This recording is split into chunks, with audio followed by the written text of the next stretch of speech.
Well, today on our episode, I have my friend and former colleague, Julie Tharp, who teaches English. She's an English professor at UW Marshfield-Wood County. And she has just returned from India a week ago from her Fulbright scholarship. Is that what you call it? Fulbright scholar? So today we're going to talk about Sheltering Hearts, which is one of the many volunteer positions that you have. So why don't you just kind of tell us a little bit about Sheltering Hearts, how it, when it started, how it started, and what your involvement is in. Okay. Yeah. Well, Sheltering Hearts started in 2004 with just a small group of us trying to get together to come up with a way to celebrate the agency Personal Development Center, what they do, and then also to even celebrate all of the different people who work with the clients at PDC. And in case you're not familiar with it, it's the Domestic Violence Sexual Assault Agency in Marshfield. Yeah. Well, one of the items that we enjoy, which we've given the last, I don't know how many years, is our tower of 200 cupcakes. And I know I've repeated our story so many times, but the first time 13 years ago when we went to Sheltering Hearts, you had asked if we would make a cheesecake for one of the auction items. And we got there and we're sitting there and we're listening to a young woman, tell her story about how PDC had really saved her life from a violent spouse or, partner.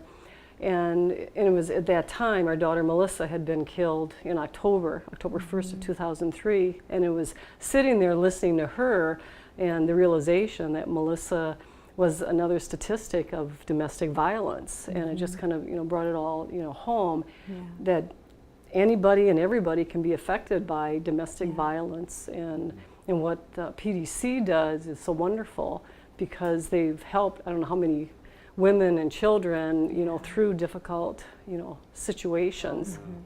So why don't you tell them a little bit more about some of the auction items that we're going to have, at least a couple of things here. Well, so we've always got the Tower of Cupcakes, which is a big draw. We've got a really nice set of dishes and such from Market on 6th, and we have a number of wine packages. We always get a lot of donated wine.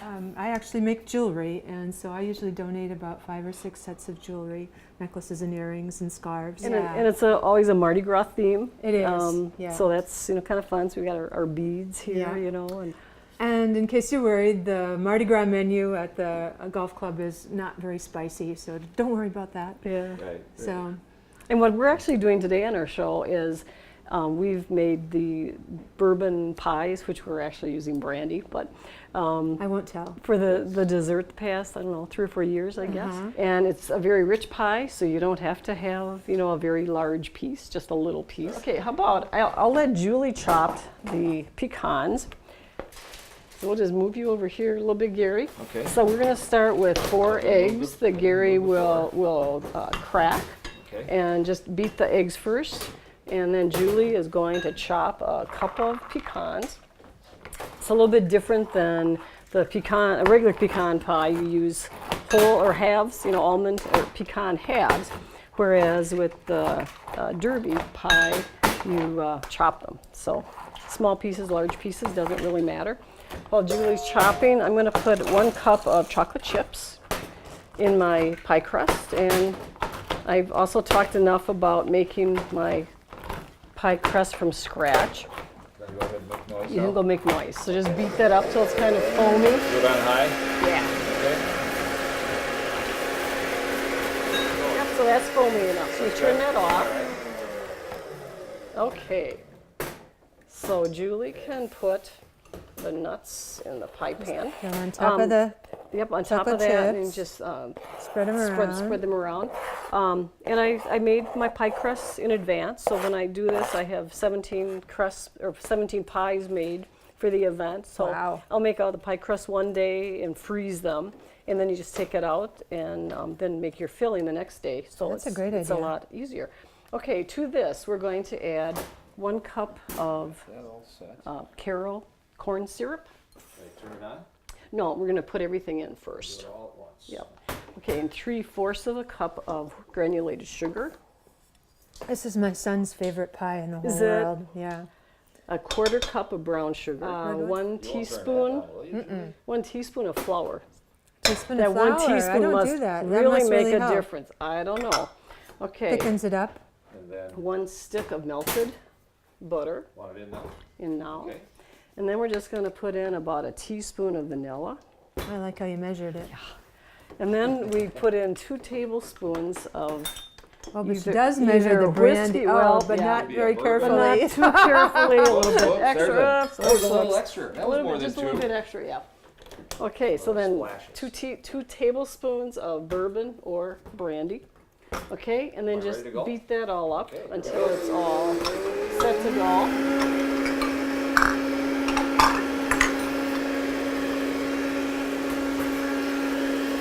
This is really easy, isn't it? It's a really easy pie, yeah. Best kind. Yeah. That's good. Good enough? And I got really smart after doing a lot of pies, so I take my pie to my stove, And da-da-da-da-da-da. and it might be a little sugary on the bottom, so you just stir that all in. And it looks really full, and Gary would typically say, "Are you sure it's not going to go over?" But I it always never, say that. but it never does. And are you sure you don't want a foil underneath it to catch Because it? I you don't want to don't. clean the oven Because I don't want to later. clean the oven. And Nope, in I fact, don't- We just had a no. little error here a few days ago doing something like that. That was something That was else. a different item. Yeah. Yeah. No, this is going to be just fine. Okay. So we have a 350 degree preheated oven. Oh, she can do it. And I did discover that you can make 2 at the same time. Okay. So I and actually they're fine. put it in, bake at There, got the light. 45 minutes. Always forget to turn the light on. And when it's 45 minutes, it's going to look nice and dark, and it's going to be done. Okay? Well, But even And then you usually runny put like is always good. And whipping yes, cream on yep, top Yep, to and then make we it do look a really dollop of fancy. whipping or ice cream. I forget, which are we doing when this event comes I around? think whipped Probably cream would be whipped easier. cream. Cream, yeah. Okay, Yeah. there we go.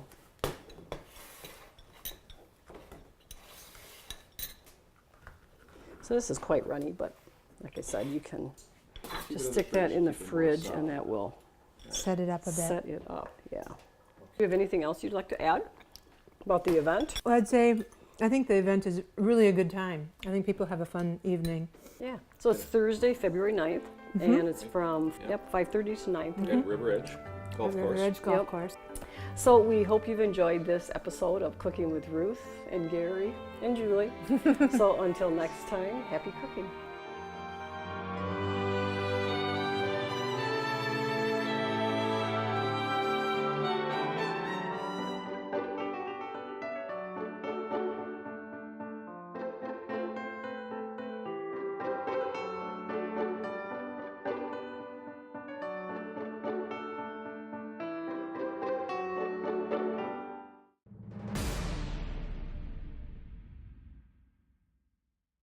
Yep. Edited it? Edited it. I love that. Edited. Edited it out. Edited out. I don't know if that makes a difference.